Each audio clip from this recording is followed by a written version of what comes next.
প্রথমেই মহারাজের কাছে আমরা কিছু বক্তব্য শুনতে চাইছি। আমাদের এই বই প্রকাশ অনুষ্ঠানের সাথে আমাদের বিষয় ছিল রোগ বিয়োগ নিয়ে দু চার কথা। তো উনি যদি আমাদের এই বিষয়ে কিছু যদি বলেন, আমরা খুব খুশি মনে সেটা শুনবো। আমরা বসে আছি সেটা শোনার জন্য। ওং স্থাপকায় চ ধর্মস্য সর্বধর্মস্বরূপিণে অবতার বরিষ্ঠায় রামকৃষ্ণায় তে নমঃ। জননীং শারদাং দেবীং রামকৃষ্ণং জগদ্গুরুং পাদপদ্মে তয়ো শ্রিত্বা প্রণমামি মুহুর্মুহুঃ। নমঃ শ্রীয়তিরাজায় বিবেকানন্দ সুরয়ে সচ্চিৎ সুখ স্বরূপায় স্বামিনে তাপহারিণে। আমি এখানে এসে অত্যন্ত আনন্দিত হয়েছি এবং অনেক গুণীজনের সঙ্গে বসতে পেরে নিজেকে ধন্য মনে করছি। আমি রোগ বিয়োগ নিয়ে কিছু বলতে পারবো না, কিন্তু আমি জীবনে কী করে আমরা সত্যি সফল হব সেই নিয়ে দু চার কথা বলছি। আমি একটু নিজের কথা বলতে চাইছি। আমি পুরুলিয়া রামকৃষ্ণ মিশন থেকে মাধ্যমিকে 10th র্যাঙ্ক করেছিলাম। এখানে আমাদের অত্যন্ত শ্রদ্ধার শিক্ষক শ্রী অজয় চট্টোপাধ্যায়, যিনি অর্ঘ্য চট্টোপাধ্যায়ের বাবা, তিনি উপস্থিত আছেন। তাদের কাছে আমরা মানুষ হয়েছি। তারপর আমি নরেন্দ্রপুরে হায়ার সেকেন্ডারি পড়েছি, যাদবপুরে মেকানিক্যাল ইঞ্জিনিয়ারিং পড়েছি। ডানলপ টায়ারে যখন চাকরি করতে ঢুকলাম তখন আমার একটা কথাই মনে হতো যে জীবনে যত নেব তার থেকে বেশি দিতে হবে, না হলে আনন্দ পাবো না। আগে বেশি দেব, যতটা নেব তার থেকে বেশি দেব। তারপর আইএসআইতে ভর্তি হলাম আমেরিকা যাওয়ার জন্য, ডলার রোজগার করার জন্য। আইএসআইতে ভর্তি হয়, কম্পিউটার সায়েন্সে এমটেক করলাম।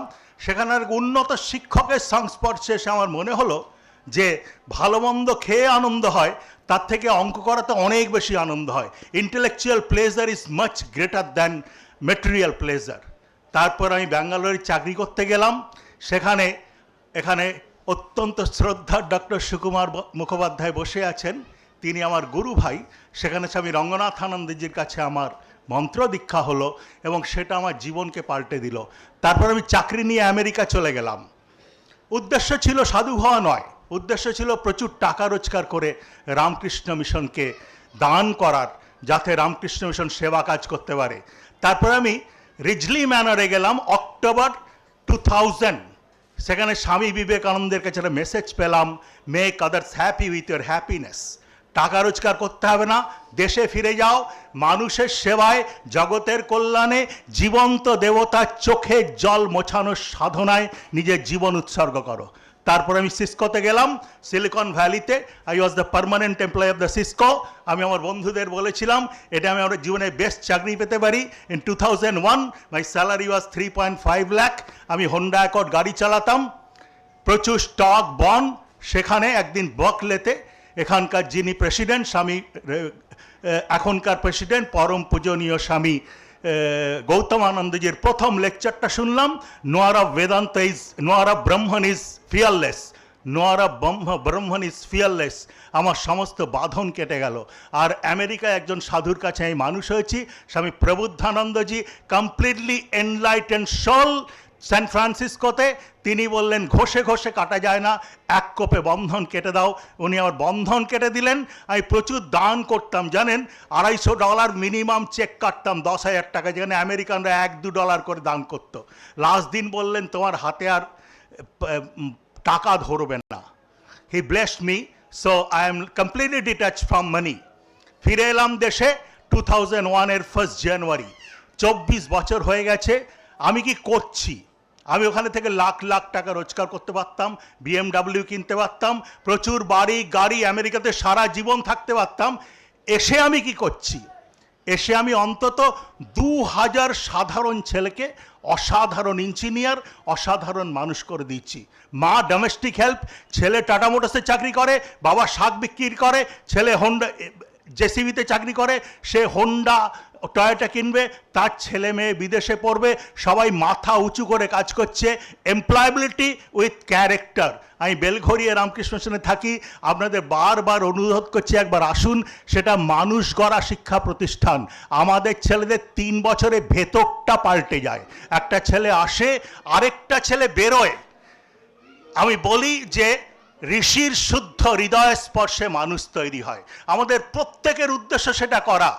ঋষির শুদ্ধ হৃদয় স্পর্শে মানুষ তৈরি হয়। আরেকটা কথা ছেলেদের বলি যে তোমরা না একটা সম্পূর্ণ নিষ্কলঙ্ক জীবন জগতে আমাদের শ্রেষ্ঠ অবদান। তো এখানে অনেক গুণীজন ডাক্তার আছেন, দে আর ফিউ ফরচুনেটস অন আর্থ যারা ভগবানের দ্বারা ডাক্তার হয়েছেন। শ্রীরামকৃষ্ণ বলেছেন তিনিই একরূপে চিকিৎসক। এই ডাক্তারদের কিন্তু মানুষের মুখের চোখের জল মোছানোর ভীষণ ভীষণ সুযোগ রয়েছে। আমাকে একজন পার্সি ভদ্রলোক একটা মন্ত্র দিয়েছিলেন, help people God will help you. আমাদের টাকা পয়সা বন স্টক আত্মীয় স্বজন পাওয়ার গাড়ি বাড়ি আমাদের আনন্দ দিতে পারবে কিনা জানি না, কিন্তু আমরা যদি সারাটা জীবন জীবন্ত দেবতার চোখের জল মোছানোর সাধনায় নিজে উৎসর্গ করি, আমাদের জীবন ধন্য হয়ে যাবে। আমরা ভগবানের কোলে বসে থাকব। আমি বারবার আপনাদের বলছি, আমাদের ভেতরে অনন্ত শক্তি, অনন্ত জ্ঞান, অনন্ত আনন্দ, অমৃত আমাদের ভেতরে। তার আস্বাদন করতে না পারলে আপনাদের জীবনটা বৃথা হয়ে যাবে। স্বামী বিবেকানন্দ বলছেন, হে প্রেমিক, স্বার্থ মলিনতা অগ্নিকুণ্ডে কর বিসর্জন, ভিক্ষুকের কবে বলো সুখ, কৃপাপাত্র হয়ে কিবা ফল, দাও আর ফিরে নাহি চাও, থাকে যদি হৃদয় সম্বল। অনন্তের তুমি অধিকারী, প্রেম সিন্ধু হৃদয় বিদ্যমান, দাও দাও সেবা যেবা ফিরে চায় তার সিন্ধু বিন্দু হয়ে যান। কালকে একজন সাধু সম্বন্ধে বলছিল, he is an embodiment of love. আমাদের কালীপদ মহারাজ ছিলেন, আমাদের সবাইকে তাই হতে হবে। Embodiment of love and embodiment of sacrifice. আমরা যেদিনই হতে পারবো সারাটা সম্পূর্ণ নিঃস্বার্থভাবে উৎসর্গ করব মানুষের সেবায়। আমরা না যখন এই পৃথিবী ছেড়ে চলে যাব নিজেদের পুজো করতে পারবো, রাজার মতো বাঁচবো, সারাটা জীবন মানুষের মুখে হাসি ফোটাবো, রাজার মতো মরবো, আনন্দে নাচতে নাচতে পৃথিবী থেকে বিদায় নেব, তবে আমাদের জীবন ধন্য। টাকা পয়সার অভাব হবে না, টাকা পয়সার অভাব হবে না। আপনাদের দেখুন সন্ন্যাসী, আমাদের কোনো টাকা পয়সার অভাব হয় না। তারপর স্বামীজি সেই মন্ত্রটা দিচ্ছেন, ব্রহ্ম হতে কীট পরমাণু, সর্বভূতে সেই প্রেমময়, মন প্রাণ শরীর অর্পণ করো শখে সবার পায়, বহুরূপে সম্মুখে তোমার, ছাড়ি কথা খুঁজিছ ঈশ্বর, জীবে প্রেম করে যেই জন সেই জন সেবিছে ঈশ্বর। প্রত্যেকটা দেহ মন্দির, তার ভেতরে প্রতিষ্ঠিত জীবন্ত দেবতা। এই দেহ থেকে ভগবান বেরিয়ে গেলে না এই দেহটা ডেড বডি হয়ে যাবে। সেই দেবতার পূজাতে আমরা নিজেদের উৎসর্গ করব। আমি চিকিৎসকদের বলছি, অনুরোধ করছি, একদম কমপ্লিটলি ডেডিকেটেড হতে আপনারা সেবা করে যান, ভগবানের কোলে বসে থাকবেন, এটা আপনারা অনুভব করবেন, ভয়ঙ্কর শান্তি পাবেন।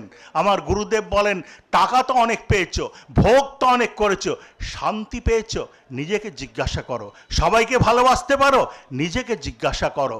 এই হচ্ছে জীবনের উদ্দেশ্য। স্বামীজি বলছেন, যদি একজনের মনে, শেষ জীবনে লিখছেন, যদি একজনের মনে সংসার নরক কুণ্ডে একজনের মনে একদিন একটু শান্তি দিতে পারি, সেইটুকুই আমার সার্থকতা, বাকি সব ঘোড়ার ডিম। কাজে আপনাদের আমার অনুরোধ, দুটোভাবে মানুষ আনন্দ পায়, এক গভীর ধ্যান, এক নিঃস্বার্থ সেবা। আমাদের একমাত্র যন্ত্রণার কারণ আমাদের আমি, আমাদের এক্সিস্টেন্স, আমাদের অ্যাটাচমেন্ট, আমাদের ডিজায়ার্স, আমাদের সেলফিশনেস, আমাদের ইগো। এর থেকে ট্রান্সেন্ড করে ধ্যান শিখতে হবে, ভেতর থেকে শক্তি আনফোল্ড করতে হবে, আনন্দ আনফোল্ড করতে হবে এবং জ্ঞান আনফোল্ড করতে হবে, আর সম্পূর্ণ সেবায় নিজেকে উৎসর্গ করে দিতে হবে। ত্যাগ আর সেবার জীবন। আরেকটা আপনাদের আজকে বলবো ভাবলাম, আমাদের বনবিহারী বাবা বলে একজন সাধু ছিলেন কাশিতে, তাকে চলমান বিশ্বনাথ বলা হতো। তিনি সারাটা জীবন ওই দরিদ্র নারায়ণ রোগীর সেবা করে একদম ভগবান হয়ে গেছেন। তাকে ভীষণ শ্রদ্ধা করে। তার একটা বায়োগ্রাফি পাওয়া যায় ছোট্ট, সেটা পড়ে দেখবেন। আর আপনারা নিশ্চয়ই ডেফিনেটলি বেশিরভাগ মানুষ এখানে সর্বপ্রিয়ানন্দজির লেকচার শোনেন। আই এম শিওর সর্বপ্রিয়ানন্দজি যার কাছে দীক্ষিত, আমিও তার কাছে দীক্ষিত। আমি আপনাদের রিকোয়েস্ট করছি, স্বামী রঙ্গনাথানন্দজির লেকচার শুনুন, সায়েন্স অ্যান্ড রিলিজিয়ান লেকচার শুনুন, সেন্ট লুইতে দেওয়া, বাকলেতে দেওয়া লেকচার শুনুন, দেখবেন উনি কি সুন্দর বলছেন যে তোমাদের বাড়ি গাড়ি টাকা পয়সা তো প্রচুর আছে, তোমরা শান্তি পেয়েছো? জিজ্ঞেস করো নিজেকে। তোমাদের জাগতিক সুখের কোনো অভাব নেই, তোমরা শান্তি পেয়েছো? Please read those lecture. বলছেন, can you love everyone? Can you be with everyone, সবাইকে নিয়ে চলতে পারো, নাকি তোমার ইগো তোমাকে আলাদা করে দিচ্ছে? আমরা যেই মুহূর্তে সবাইকে ভালোবাসতে পারবো না, যেই মুহূর্তে সবাইকে ভালোবাসতে পারবো না, কারোর মধ্যে শয়তান দেখা মানে আমি তার মধ্যে ভগবান দেখতে পাচ্ছি না। আমি JSW একটা কর্পোরেট টিমকে বলেছিলাম, if you have devil in you I'll see devil in others, if you have God in you I'll see God in others. Sarada দেবীর জীবন দেখবেন, সকালবেলা ধ্যান করে মনে আনন্দের ঘট বসাচ্ছেন। He is so much blissful life. He is serving everyone throughout the day. যত মনে যদি আনন্দে ভর্তি করে নিতে পারেন সকালবেলা ধ্যান করে, সারাদিন যত অশুভ এক্সপিরিয়েন্স হবে আপনি হাসি মুখে সেটাকে ওভারকাম করতে পারবেন। আমি আবার সবাইকে ধন্যবাদ জানিয়ে, আপনাদের বইটি ভীষণ সুন্দর আমি বুঝতে পেরেছি, এই বইয়ের জন্য সবাইকে ধন্যবাদ জানিয়ে এবং ঈশ্বরের কাছে প্রার্থনা করি তিনি আপনাদের ত্যাগ আর সেবার জীবনে ব্রতী করুন, অনুপ্রেরণা দিন এই মানুষের সেবায় নিজেকে উৎসর্গ করাতে এবং আপনাদের জীবন ধন্য করুন। সবাইকে ধন্যবাদ। অনেক কিছু দিচ্ছে, আমরা আপ্লুত হয়ে গেছি, মুগ্ধ হয়ে গেছি ওনার কথা শুনে।